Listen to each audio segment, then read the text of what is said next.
Hi guys, Tom here. I hope you're doing well. In the coming months, we want to try and ramp up our social media output just to stay even more in touch with you guys in this time of isolation and anxiety for lots of people in society. We want to make sure that you feel supported and loved and connected to us all. So in this video, I'm going to quickly go through 5 things that we can do to make the most of this self-enforced social distancing or isolation, however you want to call it. Because yesterday I really felt God spoke to me and he said, I want my people to thrive and not just survive in this season, to thrive and not just to survive. So here we go, 5 quick points. Point 1, if you find yourself at home now a lot more than you would normally be, how can you make the most of that time? So my suggestion would be, maybe don't just binge watch on Netflix. Maybe invest in God's word. What's the book of the Bible you've never read before that you could in this time?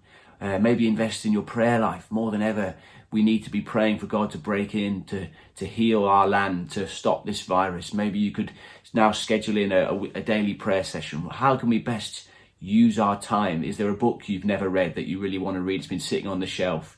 So my suggestion is, don't just turn to Netflix. How can we make the most of the time we now have, which we wouldn't normally have in our busy schedules? Point 2, I think the old-fashioned phone call is now more important than ever. So if there are people in our church that you know might be struggling with this in this season, that might be feel anxious, ring them, give them a ring, ask them how they are, have a chat about anything, but just make that connection. Maybe if you're listening to this and you now are feeling anxious and worried, who are the people you can proactively call and just be honest and say, I'm feeling anxious, I'd love to have a chat. Can we make the phone call, the old-fashioned phone call, a daily routine in this season to bless and encourage each other?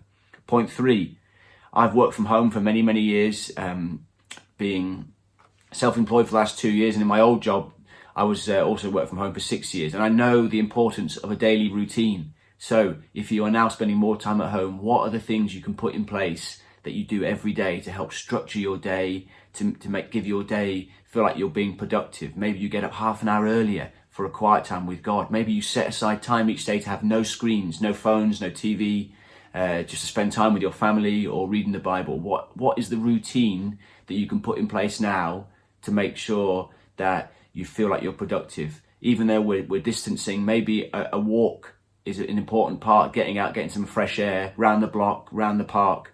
What are the things you can put in place into your routine?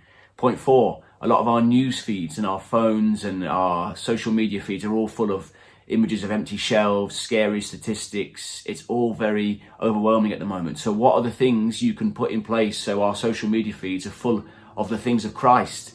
Why not spend a few minutes finding some new accounts to follow on Instagram or Twitter or Facebook, accounts that share Bible verses, accounts that share encouraging quotes, maybe just accounts that share beautiful photography of nature? What are the things that we can put in that will counter all the negative news that we're seeing at the moment? And lastly, point 5, who are the people around us in our neighborhoods, in our workplaces, in our streets that we can bless in this time? Who are the people that we can reach out to and just say, I'm here for you if you need me? And simply just that offer alone can make such a difference to people. And imagine if in the years to come, we will have people in our church that can say, I found Christ for the first time during the corona crisis. I think that would be amazing if we can extend God's kingdom despite the circumstances we face. So there's 5 things to help us thrive and not just survive during the season. I hope they're helpful to you. I'll see you soon, hopefully.